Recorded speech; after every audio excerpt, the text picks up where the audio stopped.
Examination of the ear is done under the following headings: inspection, palpation, examination of external auditory canal and tympanic membrane, functional tests, fistula test, and facial nerve examination. Examine the external ear pinna for size, shape, congenital anomalies, thickening, hematoma, deformity, low set ears, or protrusion of pinna. Examine preauricular region for sinus or accessory tragus. Examine the post-auricular region for scar, swelling, fistula, edema, or obliteration of the post-auricular sulcus. Examine for any tenderness at mastoid or Simba concha. Three-finger test is done with one finger at Simba concha, one finger at posterior border of mastoid, and the third finger at mastoid tip. Check for any tragal tenderness. Also examine the pinna for tenderness.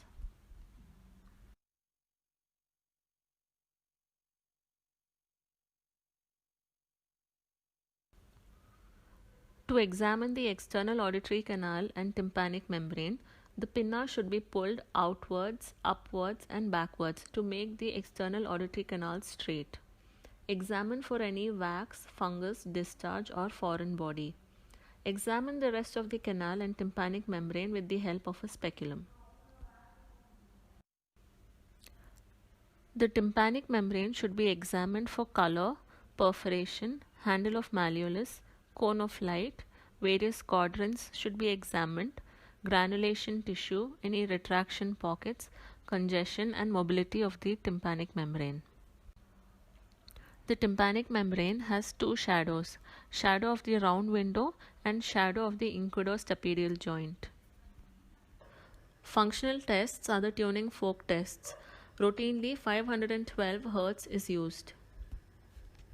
Rinne's test is done by striking the prongs gently on a firm surface and place the vibrating prongs 2 cm away from the external auditory canal for air conduction. The moment the patient stops hearing the sound, base of the tuning fork is placed on the mastoid process for bone conduction. The same thing is done again in reverse order, first starting from the mastoid process, and when the patient stops hearing the sound, it is transferred to the external auditory canal for air conduction. Normally, tuning fork is heard twice as long as air conduction as by bone conduction. Weber's test is done by placing base of the vibrating tuning fork at the midpoint of the forehead or vertex, or at the midpoint of the chin, or at the incisors of the teeth. Ask the patient on which side the vibration is heard the best. Normally, the vibration is heard equally on both sides. Absolute bone conduction test is done by asking the patient to close his external auditory canal by pressing tragus with his finger. Place the vibrating tuning fork at the base of the mastoid. When the patient stops hearing the sound, it is brought to the examiner's mastoid process while keeping the external auditory canal closed with his finger. Fistula test is done using Siegel's pneumatic speculum, which transmits alternating pressure to the external auditory canal. It can also be done by pressing the tragus alternatively over the external auditory canal. In the presence of a fistula, patient will have nystagmus.